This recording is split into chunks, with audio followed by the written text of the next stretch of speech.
Bismillahirrahmanirrahim. Assalamualaikum warahmatullahi wabarakatuh. Alhamdulillahirabbil alamin wassalatu wassalamu ala rasulil amin wa ala alihi wa ashabihi man tamassaka bi sunnati ila yaumil. Pemirsa dan pendengar Roja TV dan juga Radio Roja muliakan Allah Subhanahu wa taala. Semoga antum semua dalam keadaan sehat walafiat serta selalu dalam lindungan Allah Subhanahu wa taala dan dimudahkan di dalam melaksanakan berbagai aktivitas keseharian, terutama melaksanakan rangkaian ubudiyah Ramadan secara khusus di 10 terakhir hari-hari Ramadan yang sangat agung ini. Tak lupa pula di hari yang penuh berkah ini kita memperbanyak ungkapan salawat dan salam untuk Nabi kita Muhammad SAW. Semua kita sentiasa diberikan kekuatan oleh Allah Subhanahu wa taala untuk menjalankan perintah-perintah beliau dan meninggalkan larang-larang beliau. Pemirsa dan pendengar yang mati Allah Subhanahu wa taala, pembahasan kita akan melanjutkan yaitu khalifah yang ke-10 dari rangkaian kekuasaan Bani Abbasiyah, yaitu Al-Mutawakkil 'ala Allah atau Al-Mutawakkilu 'ala Allah. Khalifah itu Ja'far, namanya Ja'far, ya. Al-Mutawakkil 'ala Allah itu gelarnya, kemudian atau kunyahnya adalah Abu Fadl. Jadi Amirul Mukminin Abu Fadl Ja'far Al-Mutawakkilu 'ala Allah bin Mu'tasim, anak Mu'tasim bin Harun Ar-Rasyid bin Mahdi bin Mansur Al-Abbasi Al-Hashimi Al-Qurashi. Beliau lahir pada tahun 205 Hijriah dan meninggal pada 247 Hijriah. Jadi dalam usia sekitar 42 tahun beliau meninggal.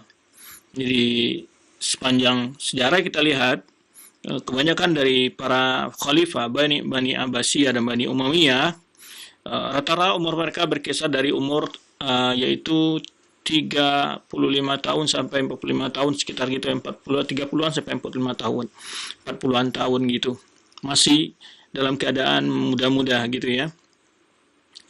Jadi beliau lahir yaitu pada tahun 205 Hijriah dan meninggal pada tahun 247 Hijriah, atau bertepatan dengan tahun Masehi 822 Masehi beliau lahir, kemudian wafat pada tahun 861 Masehi. Masa kekhalifahan beliau yaitu diangkat menjadi khalifah setelah mangkatnya saudara beliau,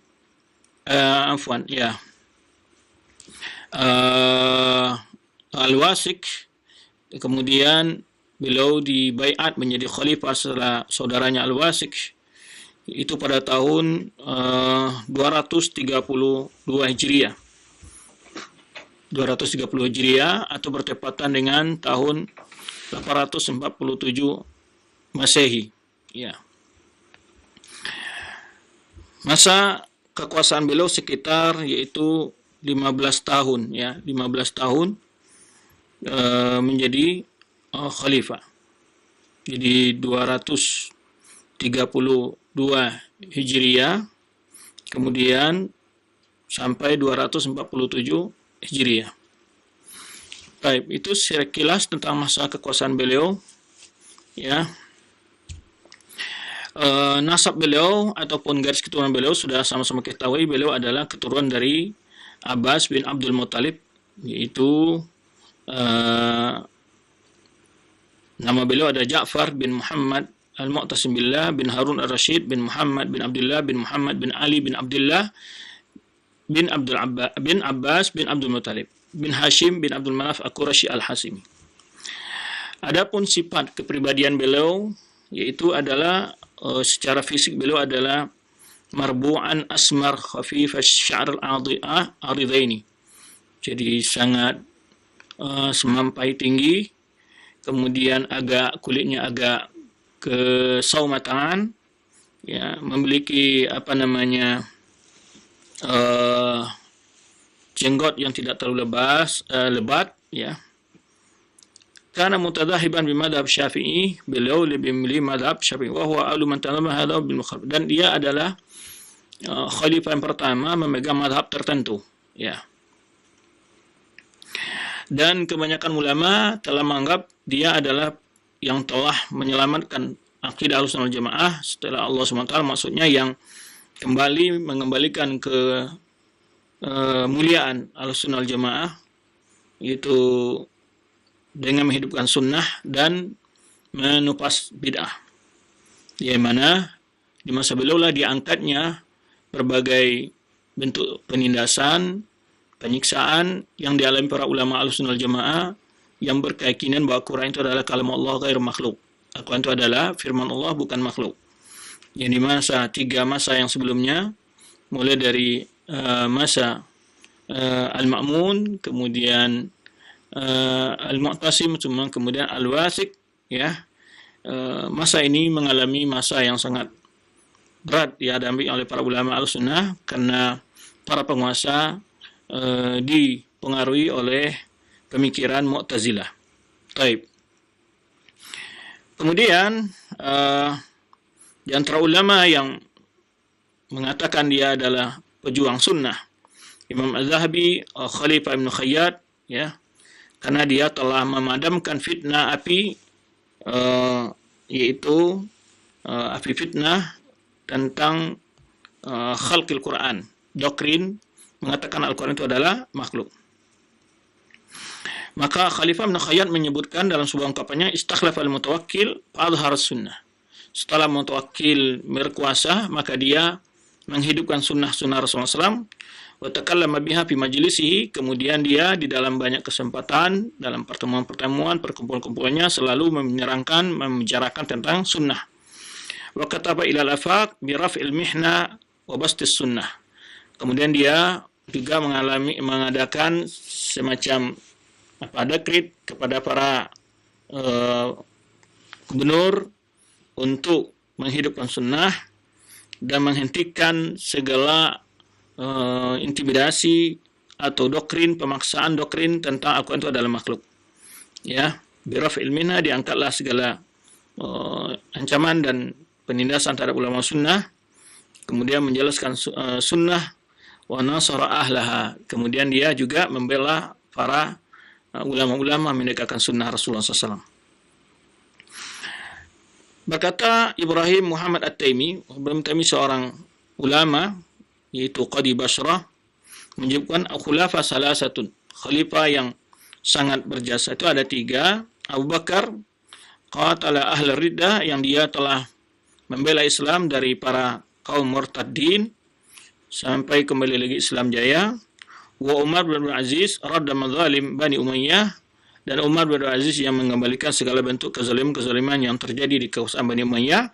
Wal mutawakkil mahal bid'ah wa adhhar sunnah, ini perkataan daripada Ibrahim bin Muhammad At-Taimi, dan mutawakkil yang telah menghapus, menindas bid'ah dan menghidupkan sunnah. Kemudian Ibnul Jauzi juga mengatakan, ya, Ibnul Jauzi menyebutkan dalam ungkapannya, atfa al-mutawakkilu niran al-bid'ah. Al-mutawakkil telah memadamkan api bid'ah, wa auqada masahibih sunnah, ya, dan dia telah menyalahkan lampu-lampu sunnah. Wa yaral akharun anu kana nasibiyan li hadmi qabr Husain. Nah, di sini juga ada beberapa jasanya. Di antaranya adalah tentang menupas bid'ah, yaitu orang yang mengkultuskan kuburan Husain. Maka dia memerintahkan untuk segala bentuk bangunan dan berbagai tempat-tempat pemujaan, semedi, ya, tabarruk, segala macam bentuk yang dilakukan oleh orang-orang Syiah di kubur Husain itu dibersihkan oleh al-mutawakkil. Allah dibersihkan, ya, kemudian berbagai lokasi sekitarnya dijadikan sebagai tempat untuk bercocok tanam bagi kaum muslimin. Baik. Kemudian karena tindakannya itu dia dituduh sebagai nasibi. Nasibi dalam pengertian orang-orang Syiah, orang yang musuhi Ahlul Bait. Karena dianggap tindakannya tidak pro kepada orang Syiah, maka dia dituduh sebagai nasibi atau orang yang musuhi Ahlul Bait. Padahal dia Ahlul Bait, bagaimana dia akan memusuhi Ahlul Bait? Tetapi karena dia memiliki ketegasan terhadap penyimpangan-penyimpangan akidah di masanya, di antaranya adalah membenahi lokasi kuburan Usain yang penuh dengan bangunan-bangunan dan berbagai macam bentuk tempat-tempat pemujaan dan pengkultusan dibersihkan oleh Al-Mutawakkil, sehingga dia dicap sebagai nasibi. Kemudian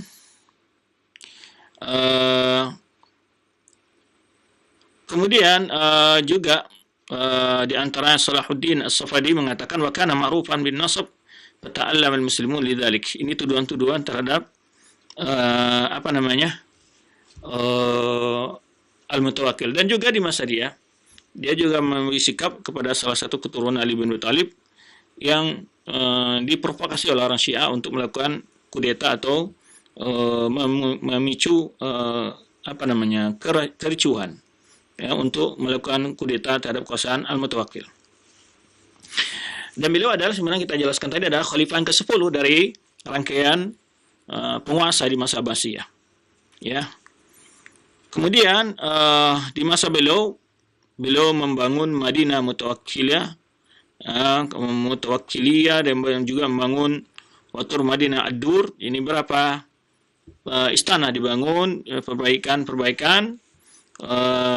Kemudian juga memperbaiki merehab berbagai masjid-masjid, ya. Satu masjid yang terkenal di Samurah, salah satu kota di Baghdad, di Irak sana. Kemudian juga memperbaiki irigasi Nil, ya. Dan dia dibaiat pada tanggal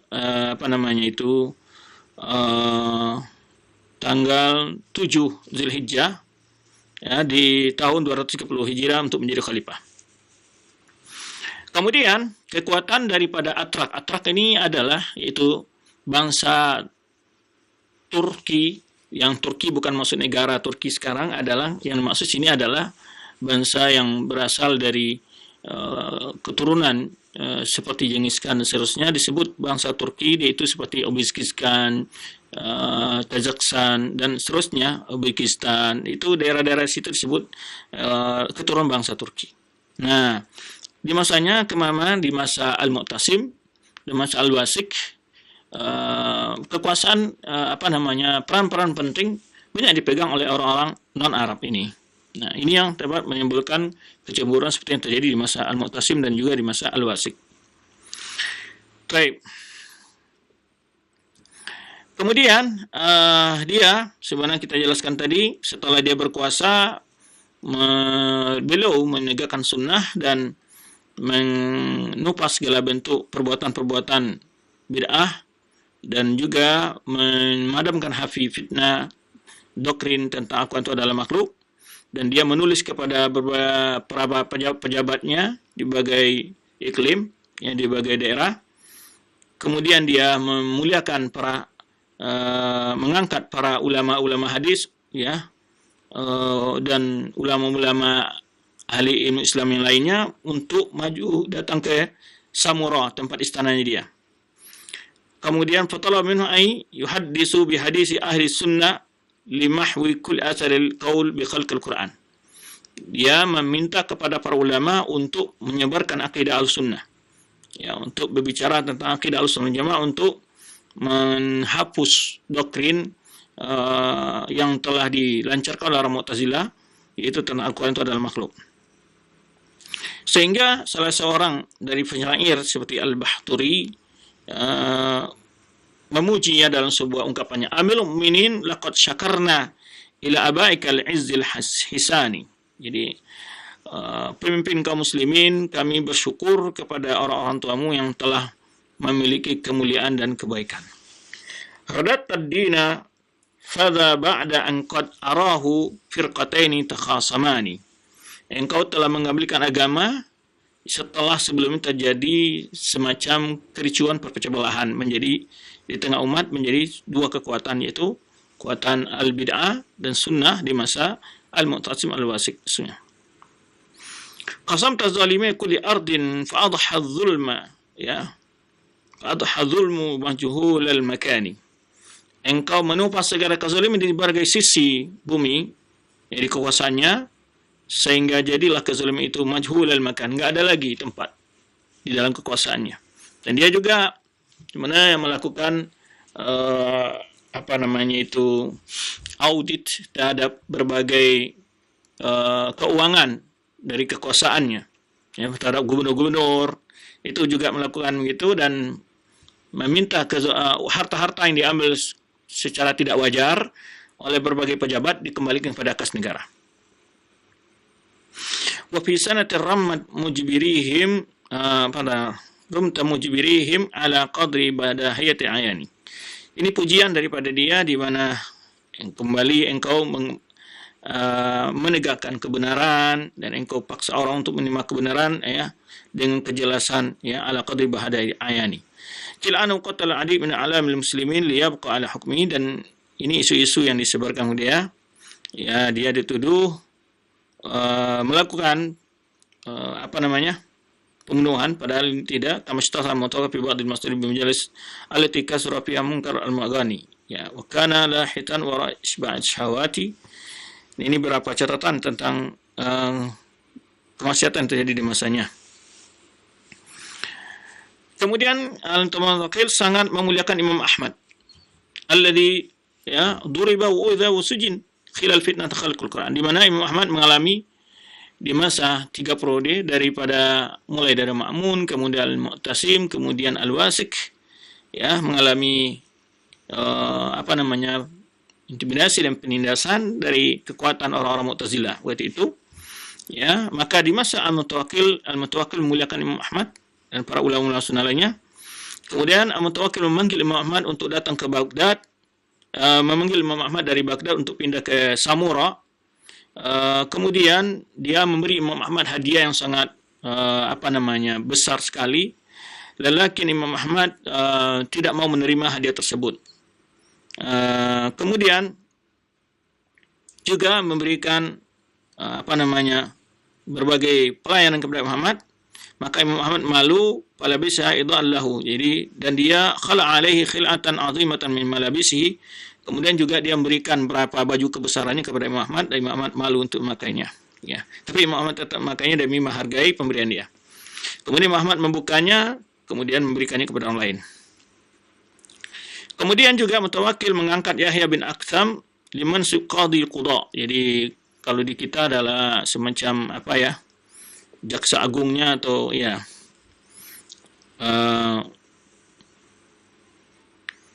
sebagai jaksa agung waktu itu.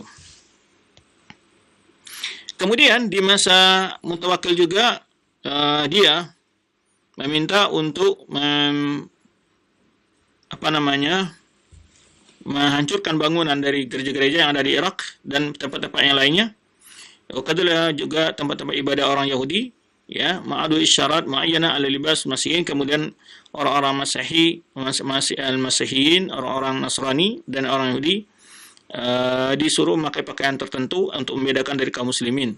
Nah, kemudian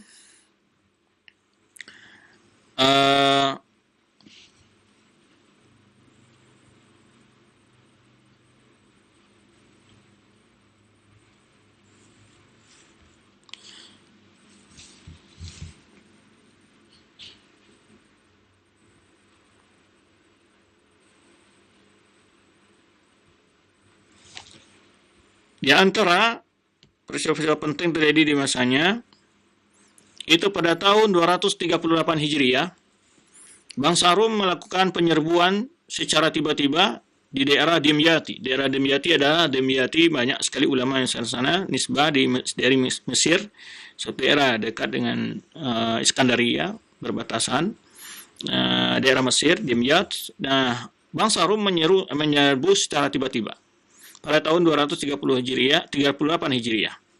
Humul ladzina addabahum Mu'tasim wa akhrasahum fi waqi'ati Umuriyah, yang dimana mereka itu sudah pernah ditaklukkan oleh Al-Mu'tasim billah, lakinnahu ba'athu bi 300 markab wa 5,000 jundi.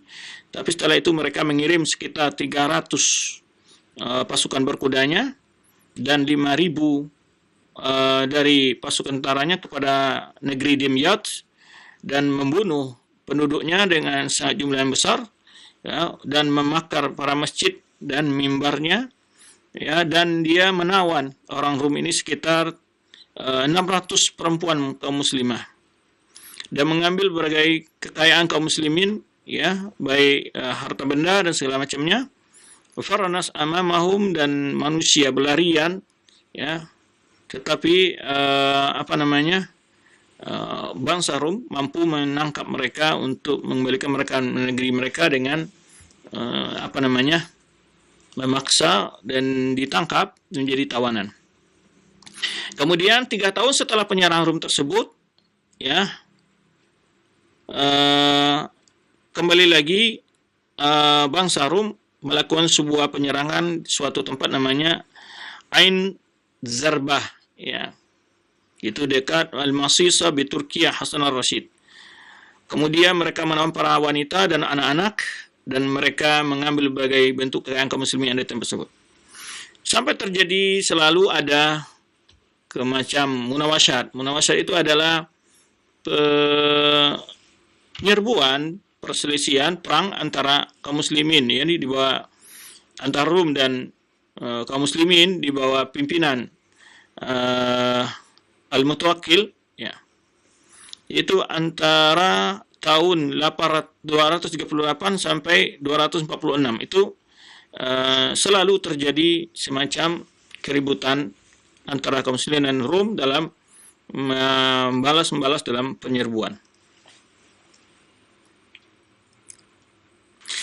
Karena Rum qad ajhazu ala katsir min usar muslimin alladziina rafadu tahwil an-nasraniyya li'anna malik Rum kanat ta'rud an-nasraniyya 'ala al-usara fa in rafadu taqtuluhum. Jadi bangsa-bangsa Rum ini memaksa tawan-tawan kaum muslimin untuk masuk ke agama Nasrani karena ibu dari raja Rum itu, Romawi itu, adalah menawarkan kepada para tahanan perang kaum muslimin ditangkap oleh dia untuk masuk agama Nasrani, kalau tidak mereka dibunuh. Baik. Kemudian setelah itu baru sisa-sisanya ditukar dengan tawanan Rum yang di tangan kaum muslimin dengan barter dengan tawanan kaum muslimin yang ada di bangsa yang ditawan oleh Rum.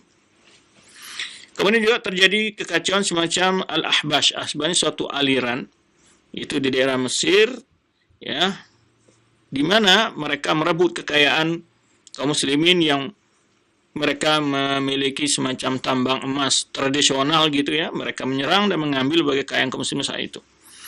Nah, ini berbagai kondisi yang ada di saat kekuasaan Mutawakkil, tapi kemudian setelah Mutawakkil menguasai kondisi, mengetahui apa kejadian, dia mengirim pasukan, ya, untuk memukul mundur pasukan Rum dan juga bangsa-bangsa Ahbash, ya, yang mereka melakukan semacam pemaksaan kepada kaum muslimin dan merebut kekayaan kaum muslimin di zaman itu. Baik. Kemudian perbaikan-perbaikan lainnya adalah tadi kita sebutkan perbaikan di segi administratif negara. Dia melakukan perombakan banyak sekali dari pejabat-pejabat dari wilayah-wilayah, ya. Kemudian mengaudit mereka dan mengambil harta-harta yang mereka ambil tidak pada jalannya untuk memberikan kepada Baitul Mal. Kemudian memecat lagi Yahya bin Aksam yang tadi diangkat menjadi sebagai kepala qadhi dan mengangkat Ja'far bin Abdul Wahid sebagai penggantinya. Kemudian juga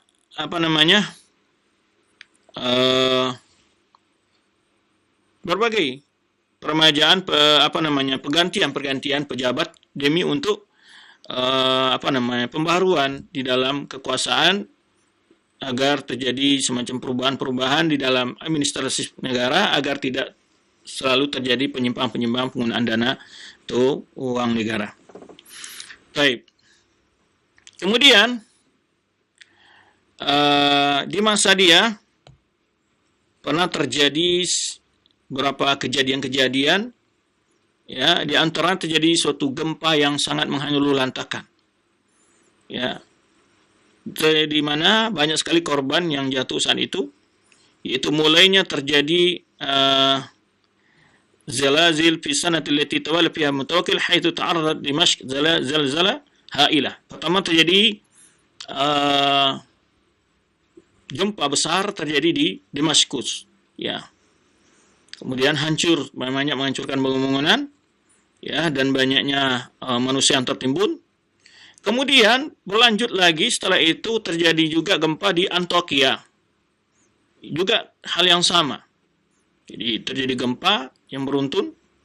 Kemudian lanjut kepada Jazirah Iraqiyah di sekitar Irak, terjadi juga gempa. Kemudian daerah Mosul yang sekarang adalah wilayah yang masih wilayah Sunnah dan sisanya sudah dikuasai oleh orang Syiah di negeri Irak, ya.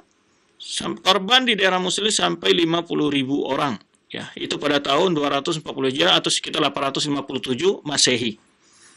Nah, kemudian terjadi juga gempa besar di Tunis. Jadi banyak sekali terjadi di masa dia bencana alam, itu nama gempa ini. Kemudian Rai dan Khurasan, Naisabur, Tabaristan dan Asfahan, ya, taqatta'at jibal, kemudian juga beruntuhannya gunung-gunung, ya, dan terbelah-belahnya bumi. Wa mata minnas khalqun katsir, banyak sekali yang menjadi korban. Kemudian pada tahun 245 Hijriah, ya, itu sekitar 860, ya, 60 Masehi, ya, terjadi lagi gempa yang cukup banyak, ya. Terjadi di beberapa tempat, ya. Bahkan dikatakan amad dunia, hampir setiap wilayah terjadi gempa, ya. Sehingga wa kana labudda an tusabul haya bisyalal wa yaumul kharab wad damar wal bu's. Sehingga merata terjadi kerusakan, kehancuran, ya, di dalam merata di berbagai wilayah-wilayah yang di bawah kekuasaan Mutawakkil saat itu. Baik.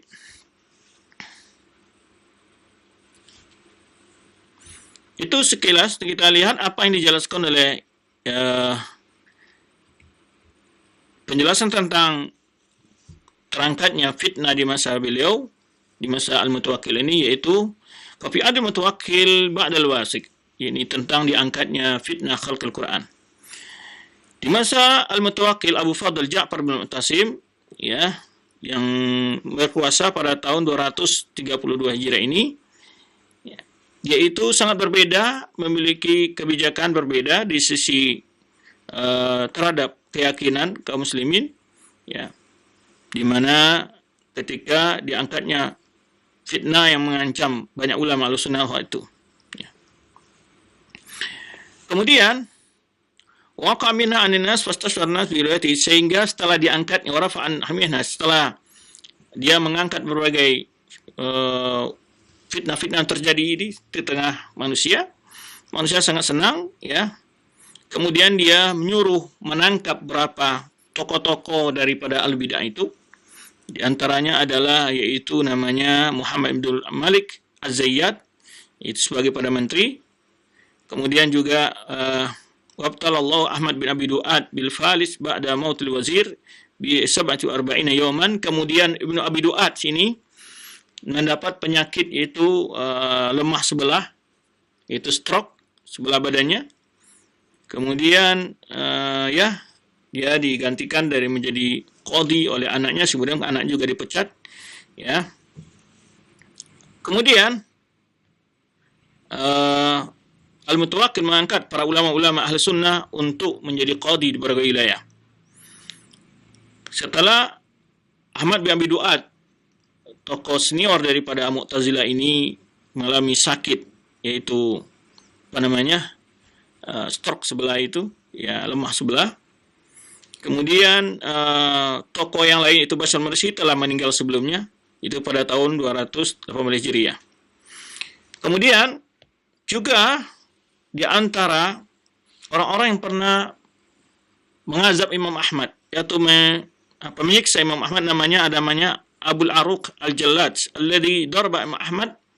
Diriwayatkan dari Imran bin Musa, dia berkata, aku menemui yaitu Abi Aruq, yaitu seorang tukang cambuk yang pernah mencambuk Imam Ahmad. li'anzura ilaihi, aku ingin melihatnya. Famaka khamsa wa arba'ina yawman yambahu kama yambahul kilab. Yambahul kalb. Ya. Di mana selama 45 hari dia dalam keadaan sakit merintih seperti anjing gitu ya. Berteriak kesakitan gitu. Akhirnya setelah itu Imam Ahmad tadi kita sebutkan ini dia akhir daripada akibat daripada ahlul bidah yang menemui di akhir hidup mereka mendapat ujian juga dari Allah Subhanahu wa taala. Imam Ahmad mendapatkan kehormatan yang luar biasa dari Al-Mutawakkil, tadi sudah kita jelaskan, namun dia tidak mau menerima berbagai tawaran jabatan yang ditawarkan oleh Al-Mutawakkil. Dan juga tidak pernah walaupun banyak pemberian hadiah-hadiah, ya. Ditawarkan rumah, kemudian kekayaan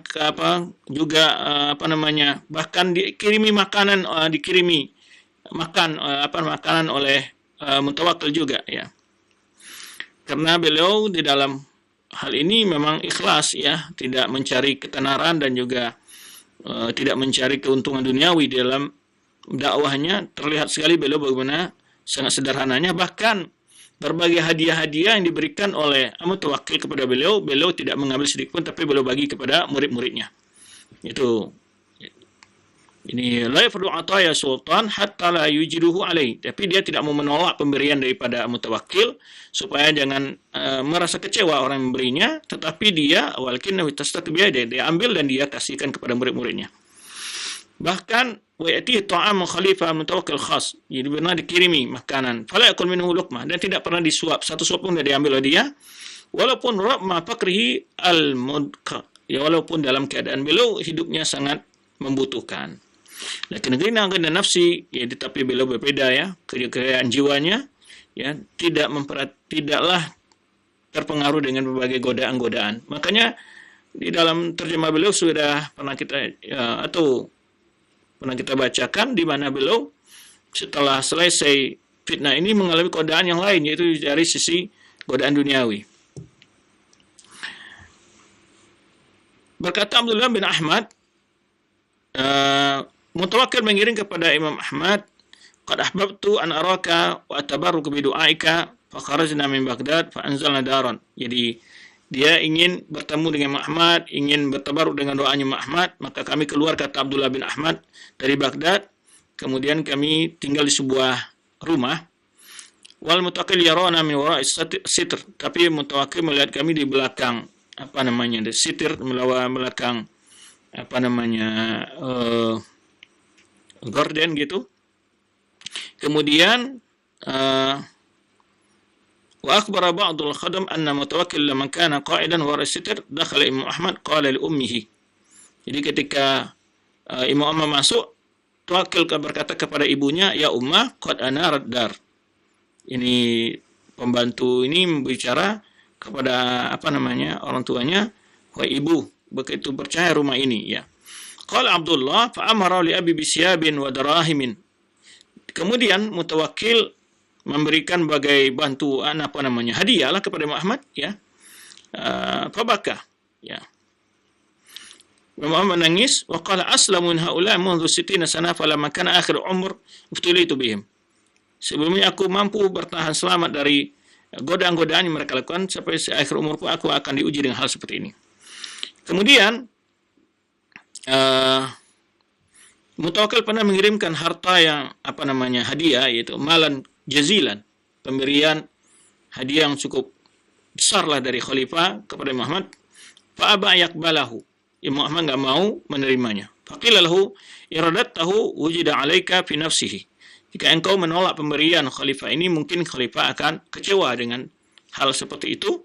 Fa farraqa 'ala mustahiqihi lam ya'khudh minhu syai'an. Maka dia berikan kepada murid-muridnya, kepada orang yang berhak menerimanya, dan tidak mengambil sedikit pun. Ini kemuliaan akhlak para ulama kita, dan juga satu pelajaran penting kita ambil di sini, bagaimana Allah telah memlihatkan berbagai cobaan dan ujian kepada para ulama, bagaimana ketabahan mereka, bahwa kita yakin bahwa sesuatu hal yang dalam ujian itu akan ada saatnya untuk kembali lagi naiknya sunnah, tegaknya sunnah Rasulullah SAW, walaupun sebelumnya sunnah mengalami ujian dan cobaan, para ulama sunnah mengalami ujian dan cobaan.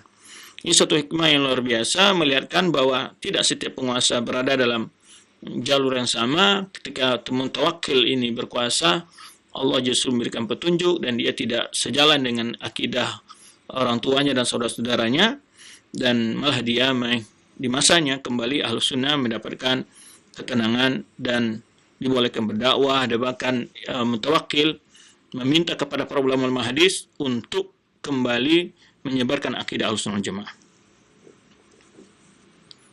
Bahkan mutawakkil menunjukkan Imam Ahmad sebagai orang sangat penting di sisinya dan tidak pernah memutuskan suatu hal kecuali setelah bermusyawarah dengan Imam Ahmad. Ya.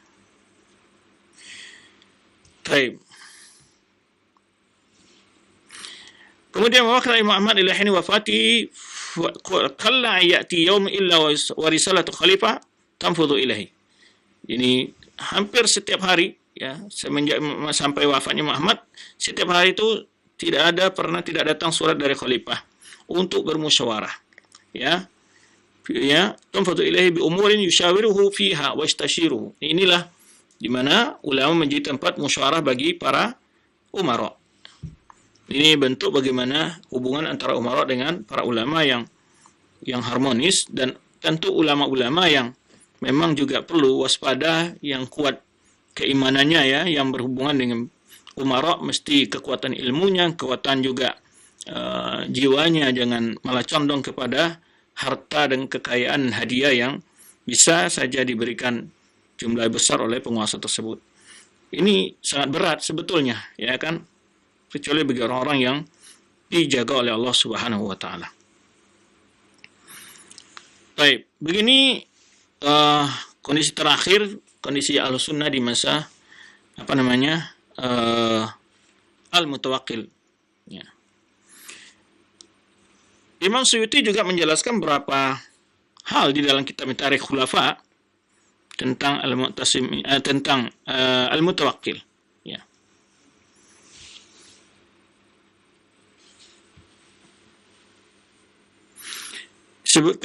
Di sini disebutkan oleh beliau, setelah dia mutawakkil berkuasa, tadi sudah kita jelaskan, dia menulis kepada pejabat-pejabat di berbagai wilayah untuk menghentikan semacam pemaksaan doktrin kepada para ulama-ulama tentang Al-Quran itu ada makhluk. Kemudian dia mengangkat para ulama, memanggil para ulama ke Samura, kota yang tempat dia tinggal, dan memberikan mereka ajza atayahum wa akramahum, memberikan mereka hadiah, pemberian, dan memuliakan mereka. Kemudian menyuruh mereka untuk menjelaskan berbagai akidah al-sunnah dengan hadis-hadis yang jelas. Kemudian disebutkan di sini di antara ulama yang hidup itu di antara wajalasa Abu Bakar bin Abi Syaibah fi Jami' Ar-Rasafah. Ini di Masjid Ar-Rasafah, yaitu yang hadir sekitar 30.000 orang di majelisnya. Kemudian saudaranya Utsman fi Jami' Al-Mansur.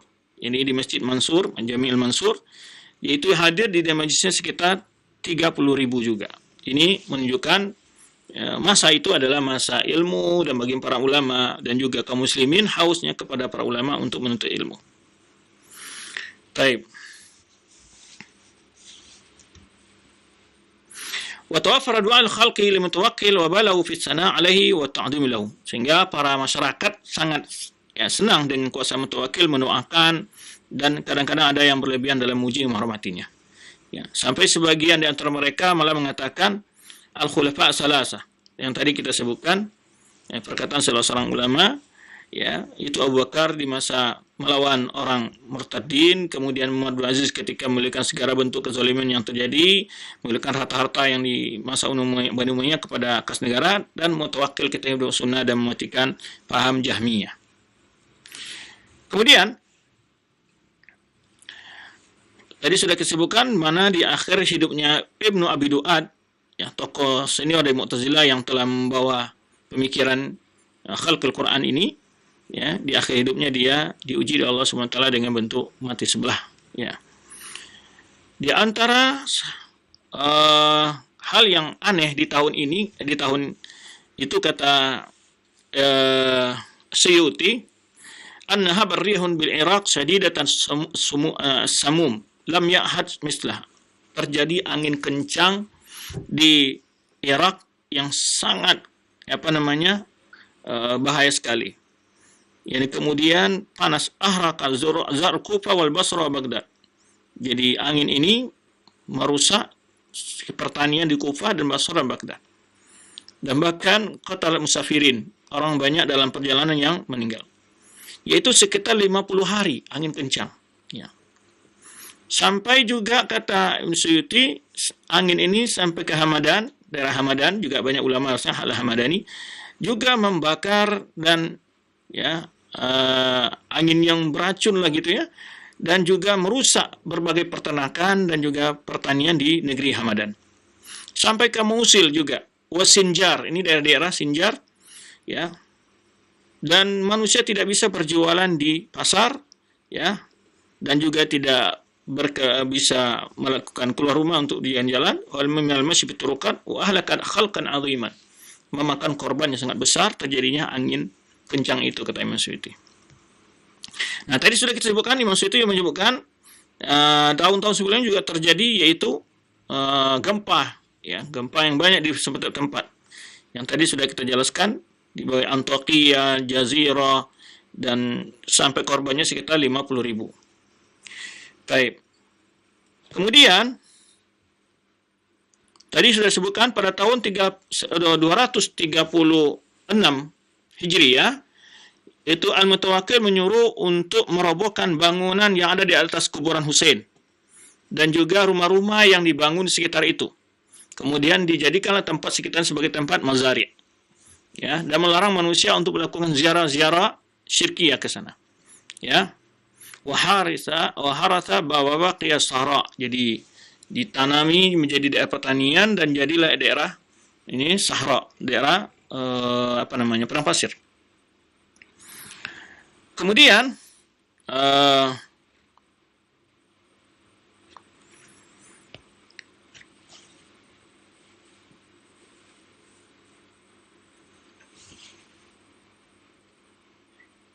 juga di tahun 237 Hijriah disebutkan oleh Suyuti terjadi Zaharat Nar bi Asqalan. Asqalan ini daerah Mesir, Asqalani, yaitu Ibnu Hajar Asqalani berasal dari sana.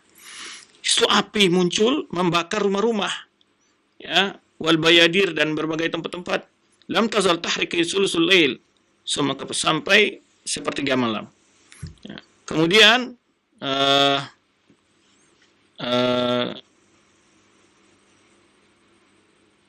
di tahun yang disebut juga disebutkan Masyuti, Imam Ahmad diminta untuk bertemu dengan Mutawakkil oleh Mutawakkil, tapi dia masuk ke rumah anaknya itu Al-Mu'taz. Kemudian itu beberapa hal-hal penting terjadi. Kemudian pada tahun 240 Hijriah, Imam Suyuti menyebutkan terjadi di masa Mutawakkil peristiwa yang banyak terjadi, yaitu peristiwa musibah, ya, gempa bumi, angin kencang, api, ya, yaitu sami'a ahlul khilati sayhatan 'azimah min jawis sama, terjadi suatu suara yang kencang sekali di langit, suara keras, yaitu menyebutkan ada orang mati karena suara itu, ya. Wa waqa'a barda bi Iraq, dan kemudian terjadi juga salju yang luar biasa di Irak, ya, sampai seperti butir telur ayam gitu besar-besarnya. Kemudian wa khasafa bi 13 qarya bil Maghrib, itu terjadinya khasafa ini sekitar 13 desa, ya, di negara Maghrib itu terbenam ke bawah. Ini peristiwa-peristiwa yang kita saksikan zaman kita ini, ya. Dan bahkan juga dikisahkan selama pemerintahan Mutawakkil ini banyak kisah-kisah yang mirip seperti yang terjadi di sebelumnya di Sulawesi itu, yaitu terjadinya bumi yang yang pindah atau yang dibalik itu. Ini disebutkan kisah-kisah oleh banyak sekali terjadi masa Mutawakkil ini.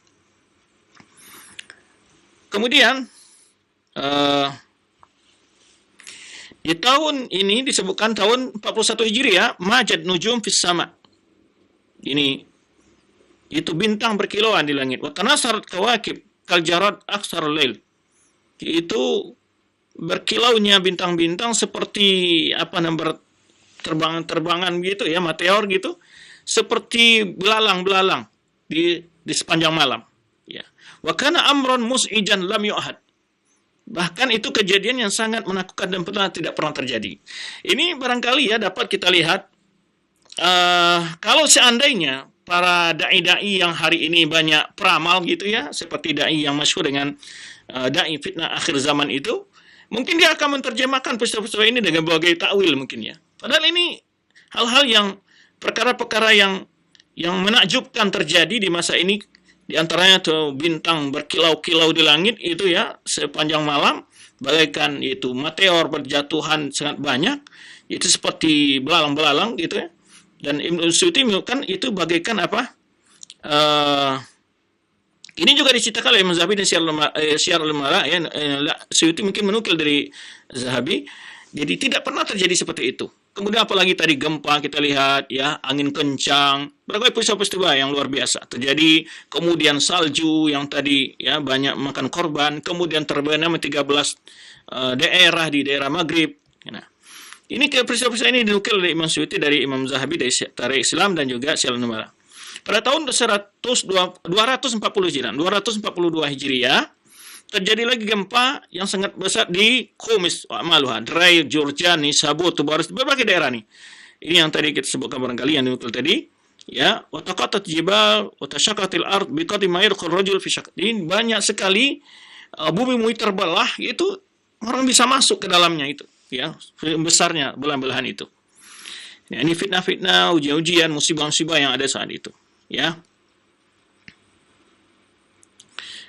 Kemudian urujimat qaryatus Suwaida binahati Misr minas sama. Ada suatu daerah yang turun dilempar dari langit batu gitu ya. Wa waznul hajar minal hijara fakana ashra, dan ada yang di suatu daerah dilempar oleh batu dari langit dan itu batunya ditimbang itu beratnya sekitar 10 liter gitu ya. Fakana asyratu artal. Ya. Kemudian ini wasar jabal bil Yaman alaihi mazari' li ahli hatta ata mazari' akharin. Nah, ini yang saya sebutkan tadi, yaitu adanya gunung yang berjalan di negeri Yaman. Jadi yang itu adalah pertanian-pertanian pindah ke daerah lain. Hatta ata mazari' akharin. Ya, gunung-gunung itu berjalan. Waqa bil hab ta'irin abyad duna rakhma fi Ramadan. Ini juga banyak hal-hal yang aneh terjadi di sini. Ya. Disebutkan oleh Imam Zahabi dan dinukil oleh Imam Suyuti dalam kitab ini. Baik.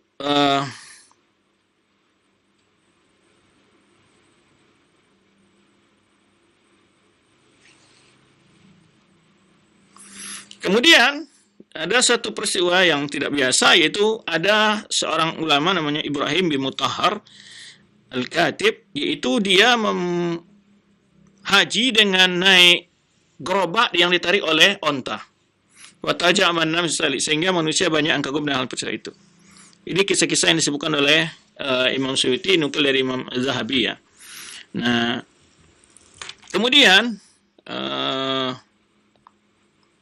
banyak sekali di sini disebutkan peristiwa-peristiwa yang aneh-aneh terjadi di masa Mutawakkil ini. Berikut terakhir,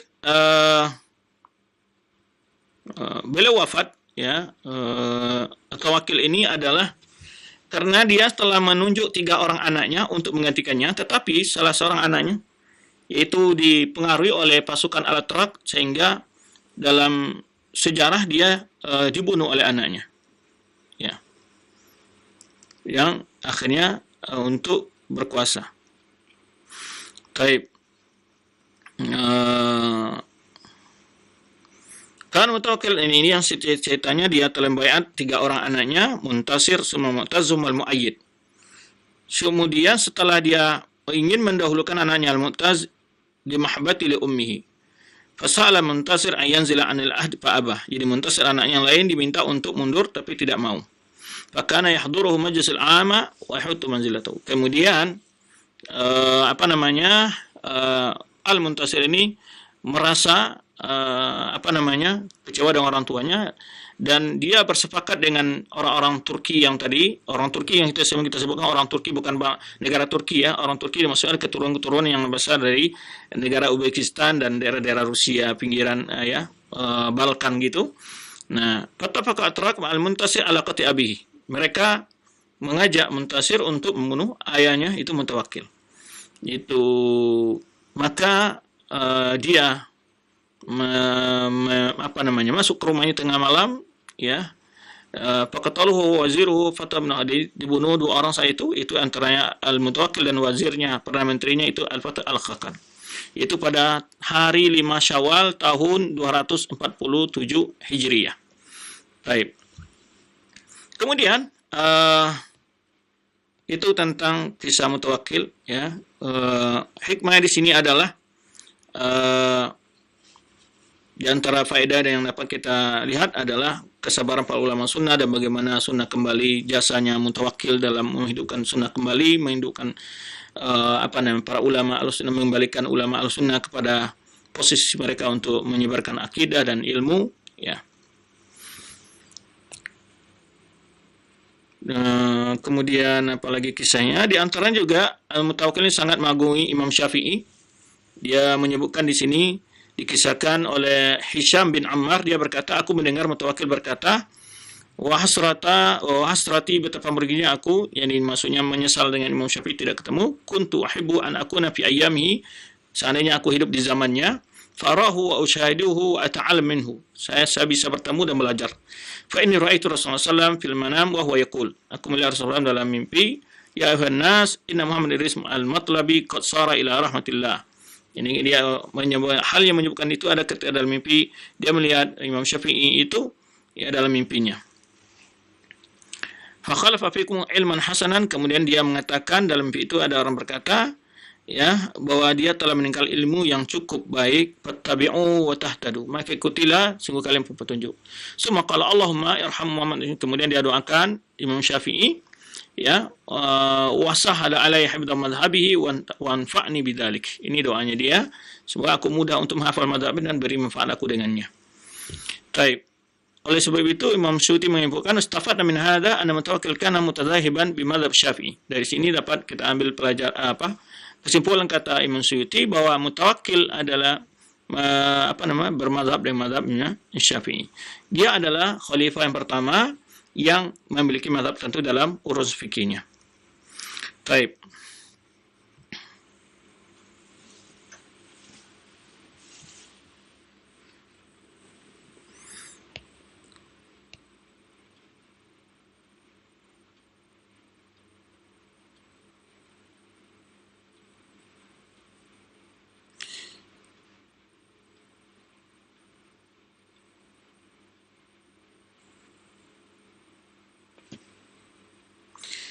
Ada satu kisah, ini ketika Al-Fatah bin Khakan ini, maka perdana menterinya masuk menemui dia, Mutawakkil ini, maka dia melihat Mutawakkil sedang merenung dan berfikir.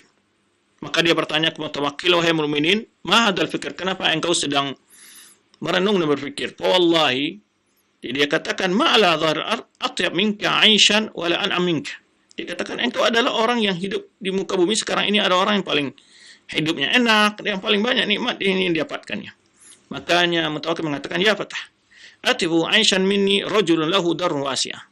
Orang yang lebih baik hidup milikku adalah orang punya rumah luas, wa zaujatun salihah, dia punya istri yang saleh, wa masya'atun hadirah, cukup kebutuhannya, la yarifuna fanu'zihi, yang dia tidak kenal kita lalu kita tidak mengganggu dia, wa la yahtaju ilaina fanasdarihi, dan dia juga tidak butuh pada kita lalu kita membuat dia merendahkannya. Nah, ini berapa bentuk memang keikhlasannya, ya, kedekatan para ulama itu sangat berpengaruh kepada kepribadiannya. Itu intinya di sini begitu.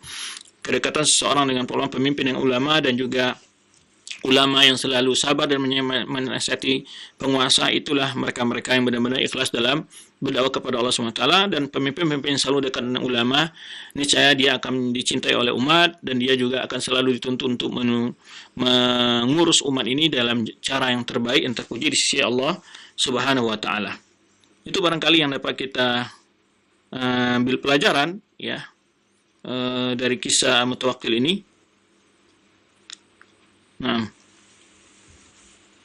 baik, kita kembalikan kepada Al-Akh yang maduk kita dari studio Cilengsi untuk melihat pertanyaan-pertanyaan yang masuk. Itu saja singkat yang dapat kita bahas. Jasanya sangat besar. Di antara kesimpulannya, di masa dia